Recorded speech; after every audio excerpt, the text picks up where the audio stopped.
Hello everyone, আমি সৌভিক। আপনারা দেখছেন আপনাদের প্রিয় ইউটিউব চ্যানেল বন্ধু টিউটোরিয়াল। বন্ধুরা, আপনারা প্রায় প্রত্যেকেই অবগত রয়েছেন যে আমরা বিগত কয়েকদিনে আসন্ন ডাব্লিউপি এবং কলকাতা পুলিশের প্রস্তুতি স্বরূপ একটি অনলাইন ক্লাসের আয়োজন করেছিলাম এবং যার সফলতা আপনাদের কমেন্ট এবং আপনাদের প্রত্যেকের সাপোর্টের ভাষায় আমরা বুঝে গেছিলাম যে আপনাদের ঠিক কতটা পছন্দ হয়েছিল সেই সব ক্লাসগুলো। তো আমরা প্রত্যেকেই সেদিন থেকে ভেবে নিয়েছিলাম যাই হয়ে যাক আপনাদের জন্য কাজ করব, আপনাদের যাতে ভালো হয় সেটার জন্যই। তো সেই সূত্রেই আমরা আম, নির্ধারিত যে সিলেবাস রয়েছে ডাব্লিউ এবং কলকাতা পুলিশের ইংলিশ সিলেবাসে, সেই সিলেবাস অনুযায়ী কিন্তু আমরা ইংলিশ পুরো বিষয়টা শুরু করতে চলেছিলাম। তো ন্যারেশনটা আমরা পুরোটা কমপ্লিট করেছিলাম এবং বর্তমানে আমরা রয়েছি প্রিপোজিশনে। তো প্রিপোজিশন থেকে আমরা on preposition, on to preposition এবং আপন প্রিপোজিশন, এছাড়াও ফর সিন্স প্রিপোজিশন, তারপর উইথ প্রিপোজিশন, বাই প্রিপোজিশন আমরা সমাপ্ত করেছি। এবং আজকে আমরা আলোচনা করব টাইম প্রিপোজিশন সম্পর্কে। তো এই টাইম প্রিপোজিশন বলতে কি আদৌ টাইম বলে কি আদৌ কোনো প্রিপোজিশন হয়, নাকি এটা আলাদা কোনো মানে রয়েছে, সেটা আমরা আজকে আলোচনা করব। ট্রিক্সের মাধ্যমে মনে রাখার চেষ্টা করব এবং সবশেষে কিছু প্র্যাকটিস সেট দেবো আপনাদের, যাতে আপনারা প্র্যাকটিস করতে পারেন। তো পুরো ভিডিওটি চেষ্টা করব যতটা সম্ভব মনোরঞ্জনের মাধ্যমে আপনাদের শেখানোর। তো অবশ্যই ভিডিওটি শেষ পর্যন্ত দেখবেন। তো ভিডিওটি শুরু করার আগে প্রতিদিনের মতো আজকেও একটি অনুরোধ রয়েছে, অবশ্যই আপনার চ্যানেলটিকে সাবস্ক্রাইব করবেন, কারণ সাবস্ক্রাইব না করলে কিন্তু আমাদের পরবর্তী ভিডিও নোটিফিকেশনগুলো আপনি পাবেন না। তো আমাদের হয়তো এই যে বিনামূল্যের পরিষেবা বা বিনামূল্যের যে ক্লাসের আয়োজন করা, সেটা কিন্তু সম্পূর্ণভাবে ব্যর্থ হবে এবং আপনারও কিন্তু সেটি কোনো সাফল্যের কাজে আসবে না। তাই অবশ্যই চ্যানেলটিকে সাবস্ক্রাইব করবেন আর ভিডিওটিতে অবশ্যই একটু লাইক দেবেন, কারণ আমরা প্রতিদিন এই যে এতটা পরিশ্রম করে যতটা সম্ভব হয় আমরা চেষ্টা করি আপনাদের জন্য সহজ থেকে সহজতর উপায়ে বোঝানোর এবং সেটি মনে রাখার টিপসের মাধ্যমে সেগুলো কিন্তু একটি মাত্রা পাবে।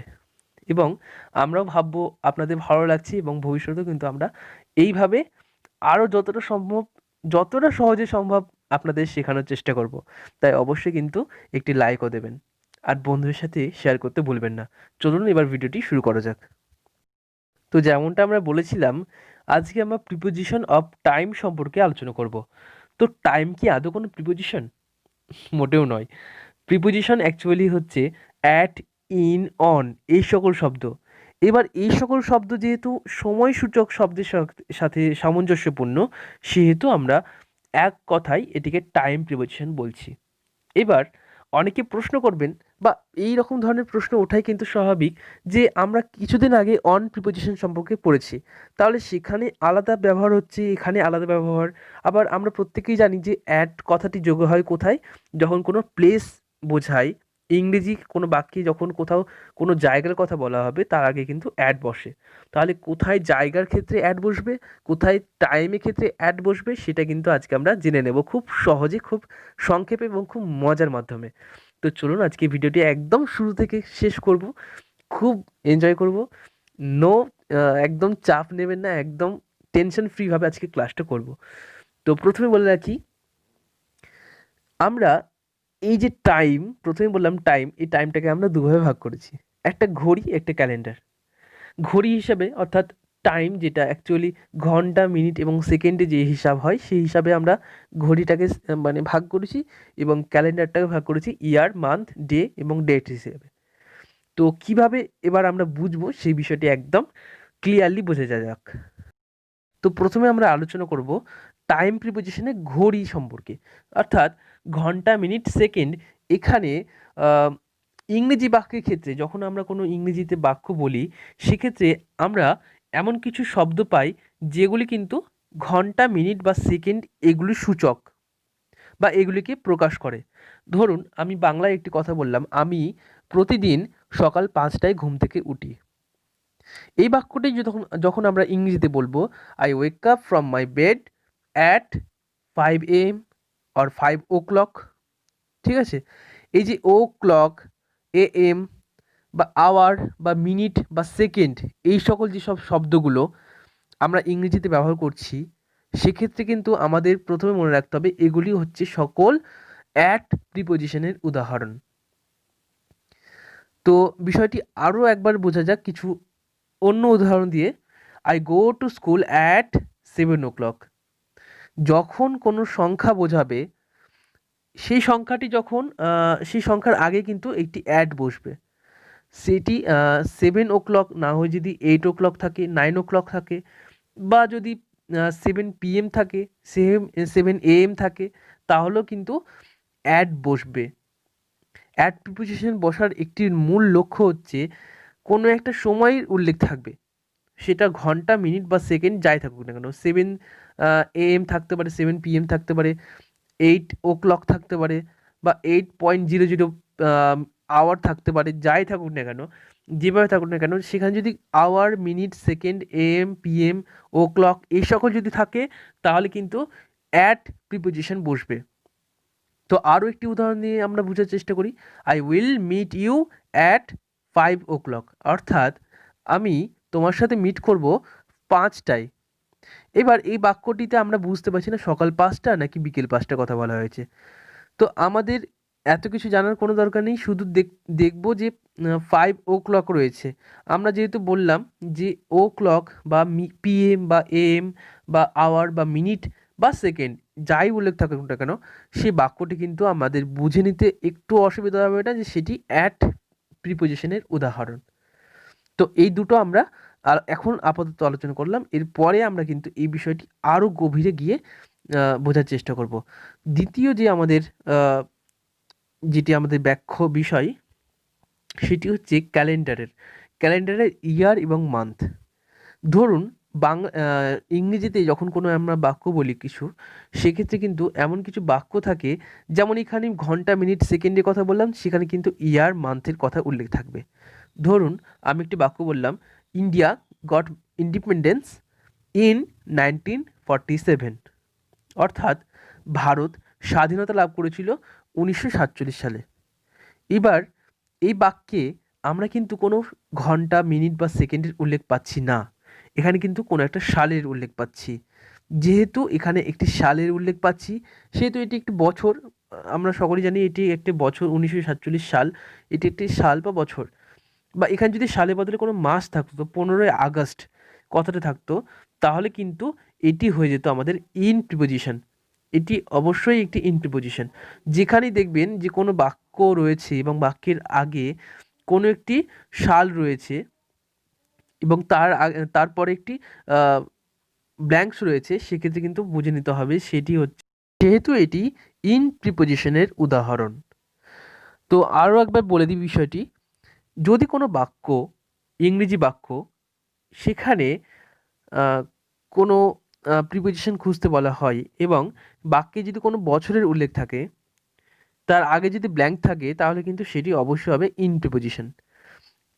তো বছরের ক্ষেত্রে শুধু নয়, এটি কিন্তু মান্থের ক্ষেত্রেও হয়। যদি এখানে 1947 সালে 15ই আগস্ট লেখা থাকতো, তাহলেও কিন্তু ইন হতো। যদি এখানে শুধুমাত্র 15ই আগস্ট থাকতো, তাহলেও কিন্তু ইন বসতো। এনিথিং যাই থাকুক না কেন, এখানে যদি কোনো বছর থাকে, 2020 সালে করোনা ভাইরাস প্রথম এসেছিল ভারতে, এরকম যদি কোনো বাক্য থাকে, তাহলেও কিন্তু ইন প্রিপোজিশন হবে। অর্থাৎ এখানে কিন্তু কোনো একটা সালের উল্লেখ রয়েছে বা কোনো মাসের উল্লেখ রয়েছে, যাই থাকুক না কেন। এরকম হাজারো বাক্য রয়েছে, আমরা প্রতিদিনই প্রায় ব্যবহার করে থাকি কোনো একটা সাল বোঝাতে। তো সেক্ষেত্রে কিন্তু সাল যখনই থাকবে কোনো বাক্যে, বছরের উল্লেখ থাকবে, সেক্ষেত্রে কিন্তু আমাদের প্রথমেই বলে রাখতে হবে এটি ইন প্রিপোজিশনের উদাহরণ। এরপর আমরা আমাদের পরবর্তী যেটি রয়েছে প্রিপোজিশন, অন প্রিপোজিশন, সেই সম্পর্কে আলোচনা করব। অর্থাৎ কোথায় বছরের ক্ষেত্রে অন ব্যবহার হচ্ছে এবং কোথায় স্থানের ক্ষেত্রে অন ব্যবহার হচ্ছে, সেই বিষয়টি কিন্তু তারপরেই আমরা আলোচনা করব। তো অন প্রিপোজিশন ব্যবহৃত হয় প্রথমত ডে এবং ডেটস বোঝাতে।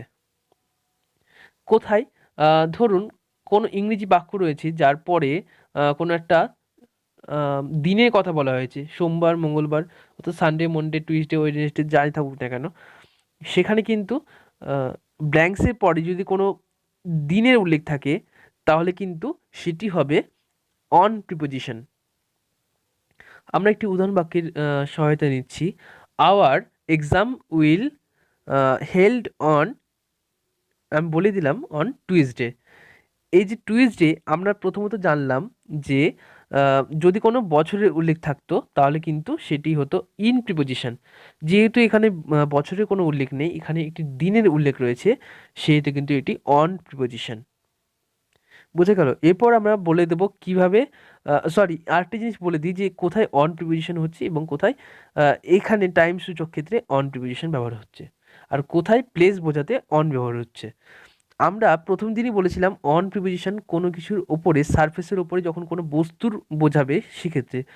তো এই যে উদাহরণ বাক্যটি our exam will held on Tuesday, এ বাক্যে অন প্রিপোজিশনটি কিন্তু আদৌ কি কোনো সারফেসের ওপর কোনো বস্তুকে বোঝাচ্ছে? এটি কি আদৌ সেটির মানে?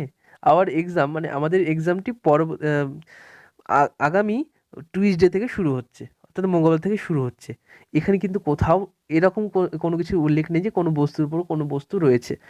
তো এটি আমরা প্রথমতই বুঝে গেলাম, এটি টাইম হিসেবে প্রিপোজিশন ধরা হয়েছে, এটি কিন্তু কোনো সারফেসের ওপর বস্তুর কথা বলা হয়নি। তাই এই দুটি বিষয় একই হলেও, দেখতে একই হলেও কিন্তু এদের কার্যকারিতা আলাদা।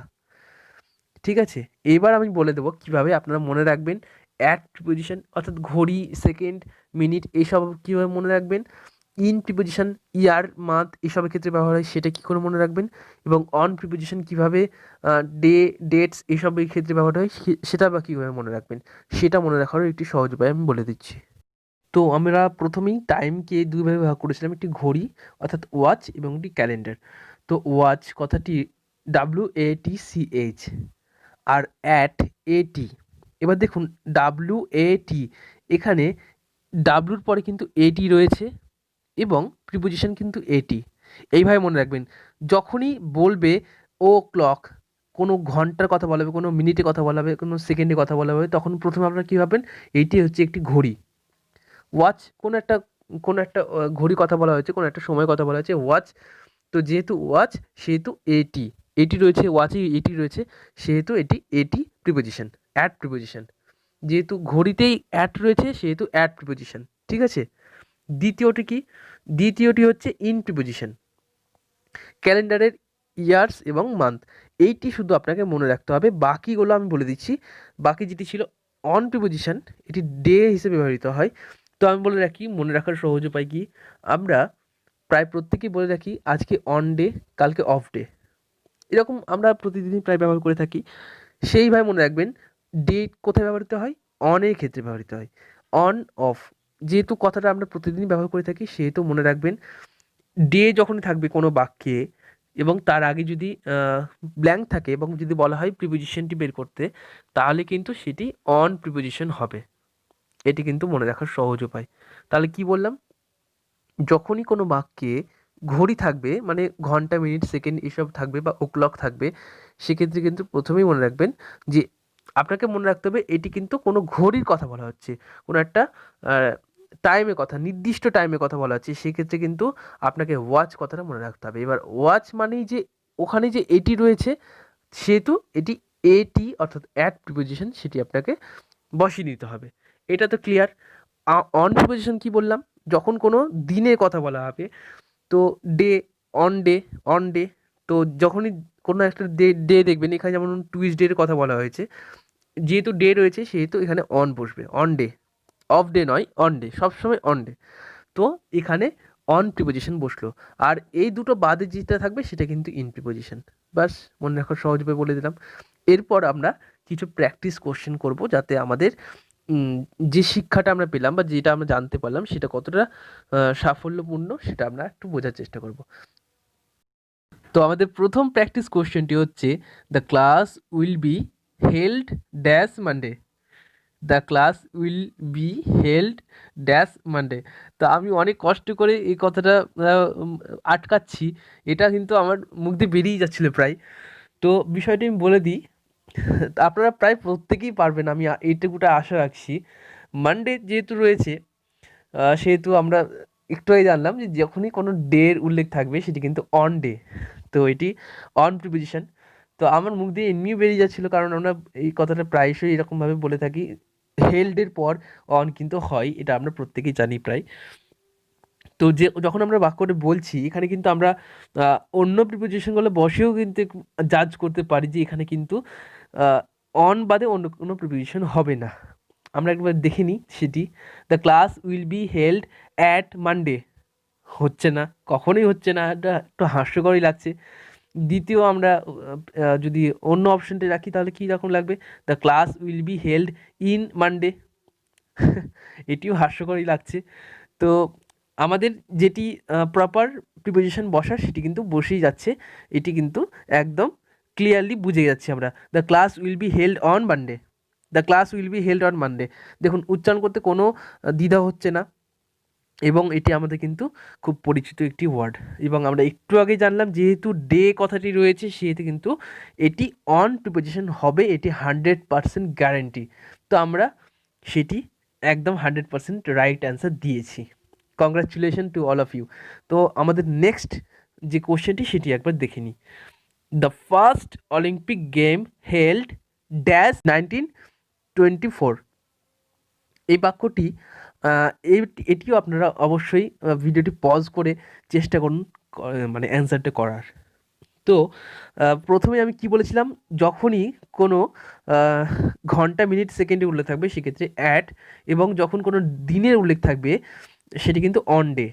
তো অন প্রিপোজিশন এখানে হচ্ছে না, এখানে যেহেতু কোনো বছরের উল্লেখ রয়েছে। তো বছরের উল্লেখের ক্ষেত্রে কি বলেছিলাম, যখনই কোনো বছরের উল্লেখ থাকবে বা কোনো মাসের উল্লেখ থাকবে সেক্ষেত্রে কিন্তু ইন বসবে, কারণ অ্যাট প্রিপোজিশন ওয়াচ এবং অন প্রিপোজিশন ডে, এই দুটি বাদে যেটি থাকে সেটি কিন্তু ইন প্রিপোজিশন। তো এটি কিন্তু ইন প্রিপোজিশন। আর এমনিও আমরা জেনেছিলাম যে এখানে বছরের উল্লেখ যেহেতু রয়েছে, বছরের উল্লেখ থাকলে কিন্তু ইন প্রিপোজিশন হয়, এবং যেহেতু এখানে বছরের উল্লেখ রয়েছে সেটি কিন্তু এটি ইন প্রিপোজিশনের উদাহরণ। এবার আমাদের নেক্সট যে উদাহরণ বাক্যটি সেটি হচ্ছে my teacher said I will see you dash 3 o'clock। এটিও আপনারা সলভ করার চেষ্টা করবেন। এগুলো কিন্তু প্রত্যেকটি এতটাই সহজ, আপনারা যখনই এগুলি উচ্চারণ করার চেষ্টা করবেন তখন কিন্তু দেখবেন মুখ থেকে অটোমেটিক্যালি কিন্তু যেটি সঠিক সেটি কিন্তু বেরিয়ে যাচ্ছে। এটি কিন্তু এইভাবেই তৈরি করা। তো এটি এতগুলো যে আমরা প্রিপোজিশন করছি সব থেকে সোজা একটি প্রিপোজিশন। তো আমরা এটি সলভ করার চেষ্টা করছি। My teacher said I will see you 3 o'clock। এবার যেহেতু আমরা আলোচনা করেছিলাম প্রথমেই যে কোনো সময় যখন উল্লেখ থাকবে, কোনো ও ক্লক বা এএম বা পিএম বা আওয়ার মিনিট সেকেন্ড এসবে যখন কোনো উল্লেখ থাকবে কোনো বাক্যে, সেক্ষেত্রে কিন্তু সেটি অ্যাট প্রিপোজিশনের উদাহরণ। যেহেতু এখানে ও ক্লক রয়েছে সেহেতু এখানে অ্যাট প্রিপোজিশন বসবে। তাই আমি আর বেশি কথা বাড়ালাম না, এরপর নেক্সট কোশ্চেনে আমরা চলে যাচ্ছি। I started to prepare for my exams dash August. এবার দেখুন এটি কিন্তু কোনো মাসে উল্লেখ রয়েছে, তো মাসে উল্লেখের ক্ষেত্রে কি বলেছিলাম, ইন প্রিপোজিশন বসবে, তাই এখানে ইন প্রিপোজিশন বসে গেল। Next question, the school will remain closed dash Saturday. এবার এখানে অন ডে রয়েছে যেহেতু, তো আমি কি বলেছিলাম অন ডে, তো এটা ডে সেহেতু এখানে অন প্রিপোজিশন বসে গেল। নেক্সট কোশ্চেন, 6 নম্বর প্রশ্ন আমাদের practice question. The class will start dash 2:30 AM বা 2:30 PM, সরি PM, AM এ তো অত ভোরে তো কখনোই কোনো স্কুল খুলবে না। যাই হোক, তো যেহেতু এখানে সময় উল্লেখ রয়েছে একদম ও ক্লক রয়েছে বা PM বা AM যাই থাকুক না কেন, আমরা একটু আগে জানলাম সেক্ষেত্রে কিন্তু এটি হবে অ্যাট প্রিপোজিশন। তো এটি অ্যাট প্রিপোজিশনই। এরপর যে কোশ্চেনটি সেটি আপনারা সলভ করবেন, আমি বলে দিচ্ছি শুধু। টাটা মোটরস লঞ্চড ন্যানো কার ড্যাশ 2003। এটির অ্যান্সার আপনারা আমাকে কমেন্ট বক্সে কমেন্ট করে জানাবেন। এটি খুবই সহজ, যেরকমটা বলেছিলাম এর আগে যেগুলো সলভ করলেন যেভাবে সেভাবে কিন্তু এটি সলভ করবেন। অবশ্যই কমেন্ট করবেন, আপনার নিজের নামটাও লিখবেন এবং ডিস্ট্রিক্ট নেমটাও লিখবেন, কারণ আমরা পরের ভিডিওটিতে সেই নামগুলো কিন্তু প্রকাশিত করব যারা প্রথম 5 জন উত্তর দেবেন তাদের মধ্যে থেকে। তো আজকে ক্লাসটি এই পর্যন্তই। কেমন লাগলো আমাদের ক্লাসটি অবশ্যই জানাবেন, কোনো জায়গায় যদি বুঝতে অসুবিধা হয় সেটাও কিন্তু অবশ্যই কমেন্ট করে জানাবেন। আপনাদের কমেন্টের আশায় রইলাম। অবশ্যই কিন্তু ভিডিওটিতে একটি লাইকও দেবেন, কারণ লাইক না দিলে কিন্তু আমাদের এই যে পরিশ্রম সেটি কিন্তু বৃথা হয়ে যাবে। আপনারা নিশ্চয়ই চান না সেটি হোক, তবেই অবশ্যই আমি বারবার করে অনুরোধ করছি চ্যানেলটিকে সাবস্ক্রাইব করুন এবং আমাদের এই ভিডিওতে অবশ্যই একটু লাইক দেবেন। আর এই ক্লাসের যে পিডিএফ সেটি কিন্তু আপনারা টেলিগ্রাম চ্যানেলে যুক্ত হলেই পেয়ে যাবেন। আর আমরা কিন্তু এই সম্প্রতি আমরা একটি সিদ্ধান্ত গ্রহণ করেছি যে আমরা টেলিগ্রাম যে চ্যানেলটি রয়েছে সেখানে কিন্তু আমরা প্রতিদিন মক টেস্টের আয়োজন করছি। এই যে আমরা প্রতিদিন ক্লাসগুলো করছি সেগুলির ওপরই কিছু কিছু প্রশ্ন আমি দিয়ে দেবো প্রতিদিন। অঙ্ক স্যার দিচ্ছেন, আমিও এই দুদিন থেকে আরম্ভ করেছি। তো আমরা যেগুলো ক্লাস করে এসেছি সেগুলো যাতে ভুলে না যায় বা ভবিষ্যতে যদি আমাদের সেগুলো যাতে একদম মনে থেকে যায় সারা জীবনের জন্য, সেই জন্য আমরা কিন্তু প্র্যাকটিস কোশ্চেন প্রতিদিন সকালে আমরা দেওয়ার চেষ্টা করছি। আপনারা সেটি সঠিক উত্তর দিলে একটি ব্লাস্টের মতো হবে, দেখতে ভালো লাগে সেই জিনিসটি। তো আপনারা সহজে বুঝে যাবেন যে আপনারা সঠিক উত্তর দিয়েছেন, এবং ভুল হলেও মন খারাপ করার কিচ্ছু নেই। আপনারা সেটা শিখে রাখবেন এবং যেগুলো ভুল হচ্ছে সেগুলো কিন্তু খাতায় নোট করে রাখবেন। তাহলে কিন্তু পরে বুঝতে পারবেন যে কোথায় আপনার ভুলগুলো হচ্ছিল, এবং ভুলগুলোই কিন্তু আপনাকে পরবর্তীকালে মেকআপ দেওয়ার বা সেইগুলো নিয়ে ক্লাসগুলো দ্বিতীয়বার দেখার জন্য আপনাকে অনুরোধ করা হচ্ছে। তো ভিডিওটি আজকের মতো এই পর্যন্তই। সকলে ভালো থাকুন, দেখা হচ্ছে আগামীকাল। নমস্কার।